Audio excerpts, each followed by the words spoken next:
Mon nom, c'est Micheline Corriveau, native de Saint-Gabriel. J'ai fait plusieurs places avec même la shop Ann Adler, que j'ai travaillé là au moins pendant 6-7 ans.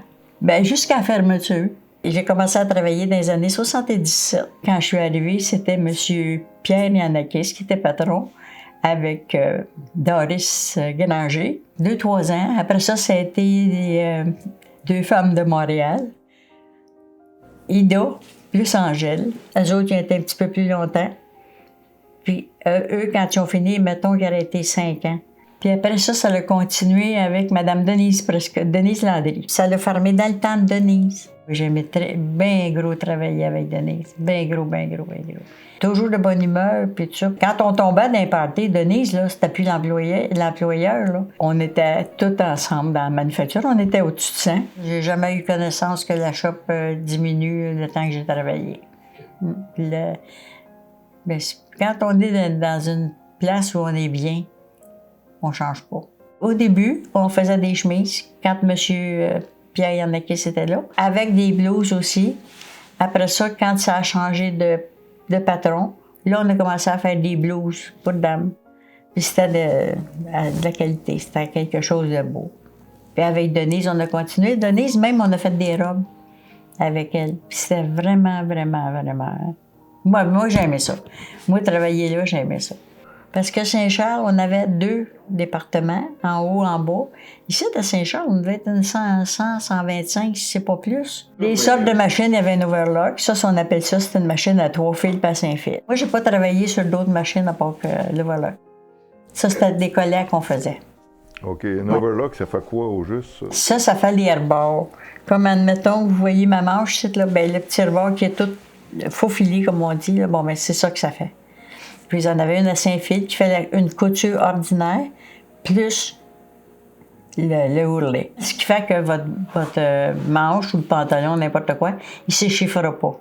Mais moi, je sais que des fois, je vous sortais au moins 1000 collets par jour. La job qui était, c'est quand on avait, comme moi, l'overlock, si les fils brisaient, si c'était juste les 2 fils qui brisaient, il n'y avait pas de problème. Mais si c'était le 5e fil qui brisait, là, il y avait du trouble. Parce qu'il fallait être acrobate, là, tu sais, pour aller dans le fond en dessous, puis aller tout chercher ça, puis avec des pinces. Puis... Après ça, il y avait la plane, il y avait la machine à boutons, puis il y avait la machine à boutonnière. On avait tous des bacs aux côtés de nous, puis toute la linge était dedans, tout était là. Donc on prenait ça, on s'en allait.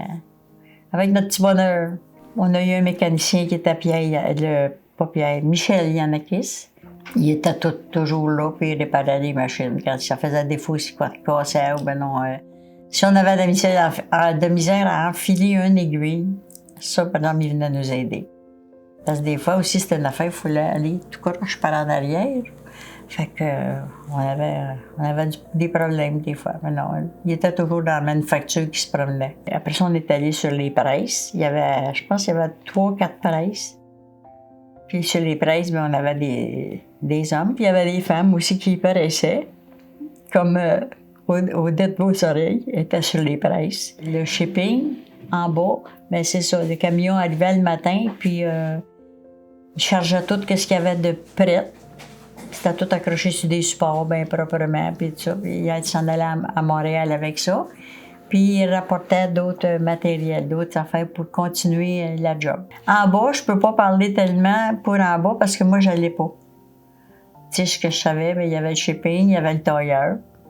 Puis ceux qui clinaient aussi, il y en avait. Puis eux autres, il y en avait. Le 3/4, par exemple, il était en haut parce qu'il y avait une pôle qui avait les supports à accrocher, puis les blouses et les affaires étaient accrochées après ça. Fait qu'il était à leur portée pour enlever les fils. Puis les filles qui clinaient, bien sûr, il y en avait beaucoup.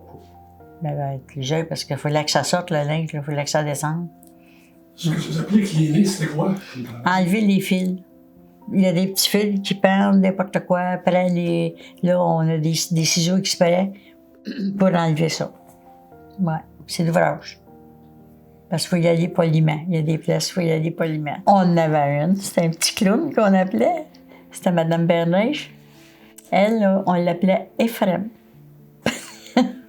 Elle nous contait des affaires. Puis c'était sûr qu'elle m'a pas. On avait notre petite Margot aussi qui travaillait, Margot Lafont, qui est décédée maintenant. Elle aussi, ça, c'était une bonne vivante. Elle ne donnait pas sa place. On avait sur le plancher pour donner l'ouvrage. C'était Carole, Beau Soleil. Très bonne ambiance, on s'adonnait toutes très bien, les gens, on s'adonnait toutes très bien les uns les autres. La shop, elle a fermé en 80, dans les années 80. Plutôt au début ou À la fin. Ça l'a fait un peu comme une baisse de production parce que on sentait une atmosphère un peu tendue. On voyait que Denise était nerveuse aussi. Elle était assez correcte pour nous le faire voir que ça allait pas bien et que c'était pour se terminer. Tu sais, quand on l'a su, là, on parlait pas à personne. On était tous dans la manufacture et on avait les revêtes, autrement dit. Tu sais. On sort, on est dépaysés. Tu sais, on dit, mon Dieu, on va-tu travailler? Qu'est-ce qu'on va faire? Est-ce qu'on va se retrouver d'ouvrage? Tu sais? C'est ça qui est la vie d'une couturière.